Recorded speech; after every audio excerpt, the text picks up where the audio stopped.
Today we will discuss the Zoology first batch question of CHT 2021, held on the 26th of October. Let's start. आज का पहला सवाल. Who was the first person to describe blood circulation in the body? Blood circulation body में पहले किसने describe किया था? इसका आंसर हो जाएगा option number D, William Harvey. Next, the normal systolic pressure is about. एक हम जानते हैं सिस्टोलिक प्रेशर होता है, दूसरा होता है डायस्टोलिक प्रेशर. अच्छा, तो ये सिस्टोलिक प्रेशर होता क्या है? जब ह्यूमन हार्ट बाकी ऑर्गन्स को ब्लड देना चाहेगा तब वो क्या करेगा? आर्टरीज के थ्रू ब्लड देगा. तो जब human heart pushes blood to the arteries, that time the pressure is called the systolic pressure. अब जब ह्यूमन हार्ट रेस्ट में है तब जो आर्टरीज का प्रेशर है उसे हम कहते हैं डायस्टोलिक प्रेशर. तो नॉर्मल सिस्टोलिक प्रेशर होता है 120 mm ऑफ Hg और नॉर्मल डायस्टोलिक प्रेशर होता है 80 mm of Hg. Okay. Next, which of the following action is of parasympathetic nervous system. देखिए, पैरासिम्पैथेटिक नर्वस सिस्टम तभी काम करता है जब कोई नॉर्मल कंडीशन हो, लेकिन जब फ्लाइट फ्राइट ये सब आए, मतलब जो नॉर्मल नहीं है, उस समय काम करता है सिंपैथेटिक नर्वस सिस्टम. अब अगर इसमें से देखें तो ये सिर्फ एक कॉन्स्ट्रिक्ट ऑफ प्यूपिल्स. हम जानते हैं तेज लाइट, धीमा लाइट या पास का चीज, दूर का चीज, ये सब एडजस्ट करने के लिए हमारे आंख में प्यूपिल ही कॉन्स्ट्रिक्ट करता है या फिर डायलेक्ट होता है. ये जो सिस्टम है यही पैरासिम्पैथेटिक नर्वस सिस्टम के अंदर आता है. Next, in neurons, the cell body contains cytoplasm with typical cell organelles and certain granular bodies called. उस granular bodies को हम क्या कहते हैं? आंसर हो जाएगा Nigel's granules. Okay. The cytoplasmic membrane surrounding a vacuole. vacuole का जो सराउंडिंग मेम्ब्रेन होता है उसे हम क्या कहते हैं? उसे हम कहते हैं टोनोप्लास्ट. ठीक है.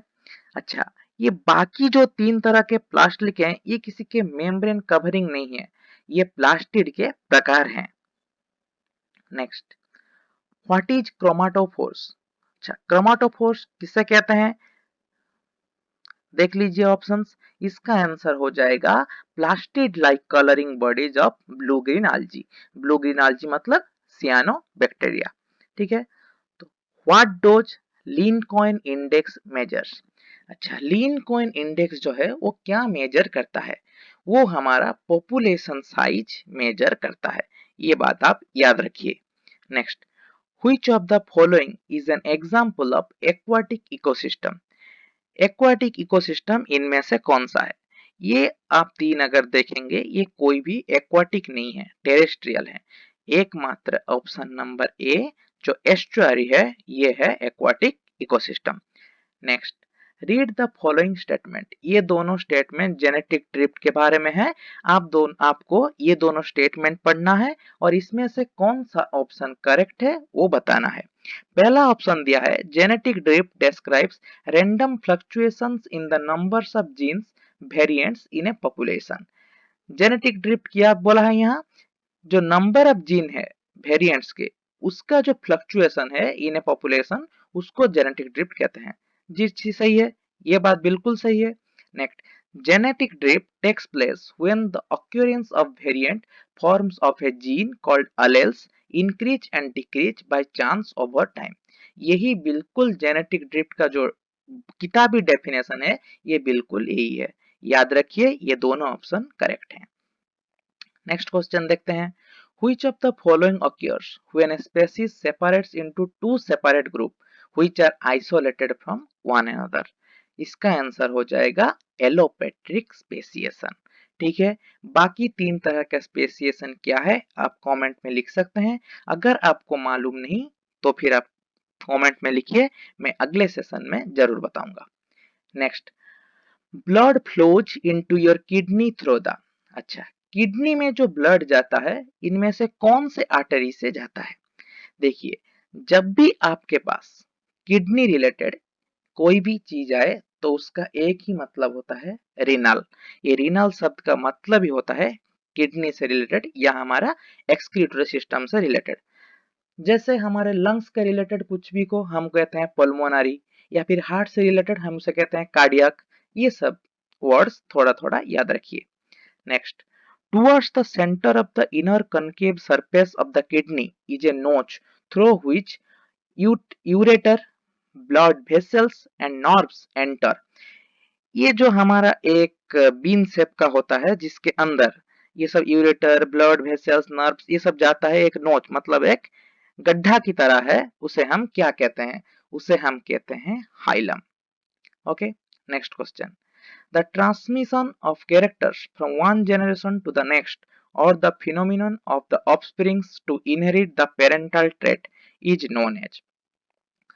ये तो सिंपल सा सवाल है जेनेटिक्स का, इसका आंसर हो जाएगा हेरिडिटी। चलिए देखते हैं अगला सवाल। A genetic change in which a piece of one chromosome breaks up and attach to another chromosome is. आपको क्लियरली मालूम हो रहा होगा यहाँ म्यूटेशन की बात हो रही है। हमारे जो क्रोमोजोमल म्यूटेशन है वो दो तरह के हैं, एक है इंटर क्रोमोजोमल, दूसरा है इंट्रा क्रोमोजोमल। अगर दो क्रोमोजोम के बीच की बात हुई होगी तो वो इंटर क्रोमोजोमल हो जाएगा। अगर एक ही क्रोमोजोम में चेंजेस आ रहा होगा तो वो इंट्रा हो जाएगा। देखिए यहाँ दिया है दो क्रोमोजोम की बात, one chromosome breaks up and attaches to another chromosome. क्योंकि यहाँ दो क्रोमोजोम की बात दिया हुआ है तो हमारा आंसर हो जाएगा इंटर क्रोमोजोमल। इंटर क्रोमोजोमल का यहाँ कौन सा ऑप्शन सही है? पहला ऑप्शन, ट्रांसलोकेशन। ठीक है, ट्रांसलोकेशन और इंसर्शन ये दोनों इंटर क्रोमोजोमल म्यूटेशन के एग्जांपल्स है। अब इंट्रा क्रोमोजोमल्स के तीन एग्जांपल है, उसमें से इन्वर्सन और डिलीशन दो हैं। बाकी एक कौन सा है आप ये ढूंढिए, आपके लिए होमवर्क रहा। Next, which of the following component of food is known as body building food। हमारे बॉडी बिल्डिंग में मतलब बॉडी को तैयार करने में इन चारों में से कौन सा उपयोग होता है? इसका आंसर हो जाएगा प्रोटीन्स, जिसे हम building blocks of human body भी कहते हैं। Next, the germ layer ectoderm give rise to which of the following structures in humans। ये क्वेश्चन काफी इंपॉर्टेंट है। देखिए हमारे तीन जर्म लेयर्स हैं, एक है एक्टोडर्म, फिर है मेजोडर्म, फिर है एंडोडर्म। एक्टोडर्म से सिर्फ दो चीजें इवॉल्व होती हैं, कौन कौन सी? एक होता है स्किन, दूसरा होता है हमारा नर्वस सिस्टम। ठीक है, अब मेजोडर्म से ये तीन होते हैं, मस्कुलर सिस्टम हो गया, सर्कुलर सिस्टम, रिप्रोडक्टिव सिस्टम, जितनी हमारी कनेक्टिव टिश्यूज हैं वो सब मेजोडर्म से डिराइव होते हैं। लेकिन एक ऐसा सिस्टम है जो एक्टोडर्म, मेजोडर्म, एंडोडर्म तीनों से डिराइव होते हैं, वो है हमारा डाइजेस्टिव सिस्टम। ये बात आप जरूर याद रखें। ठीक है, next question, which sales secret male sex hormones testosterone. यहाँ अगर आप देखेंगे चीफ सेल्स, गोबलेट सेल्स या फिर क्रिप्ट सेल्स ये सब हमारे डाइजेस्टिव सिस्टम्स के पार्ट हैं। लेकिन मेन सेक्स हार्मोन जब आता है तो ये रिप्रोडक्टिव सिस्टम का पार्ट हो गया, तो सीधा सीधा हमारा आंसर हो जाएगा लेडिक सेल्स। ठीक है, next, in eukaryotic cells Krebs cycles takes place in. पिछले ही क्लास में हमने बात की थी, ग्लाइकोलाइसिस होता है साइटोप्लाज्म में और क्रेब्स साइकिल होता है माइटोकॉन्ड्रिया में। ठीक है, next question, in Krebs cycle, citrate is isomerized to the secondary alcohol isocitrate by the enzyme। ये जो साइट्रेट आइसोसाइट्रेट में कन्वर्ट होता है, इसमें कौन सा एंजाइम हेल्प करता है? इसका आंसर हो जाएगा एकोनिटेज। आप ये सारे एंजाइम याद रख लीजिए। Next, which of the following option is correct regarding classical taxonomy। Classical taxonomy में इनमें से कौन सा ऑप्शन आपको सही लग रहा है?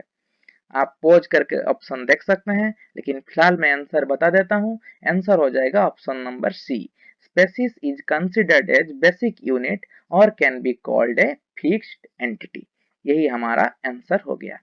अब देखिए कुछ लोग कमेंट कर रहे हैं कि आप इतना तेज क्यों बोल रहे हैं, इतना तेज क्यों पढ़ा रहे हैं। ये मैं कर रहा हूँ क्योंकि एग्जाम से पहले आपके रिवीजन के लिए।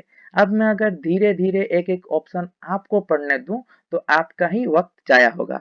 अगर आपको खुद से आंसर करना है तो आप जब एक भी क्वेश्चन आए, मान लीजिए 149 नंबर का क्वेश्चन खत्म हो गया, अब अगर 150 नंबर का क्वेश्चन आपको करना है तो आप यहाँ पॉज लगा लीजिए, आप पॉज करके ऑप्शन देख लीजिए, फिर अपना आंसर चूज कर लीजिए, फिर मेरा आंसर सुनिए।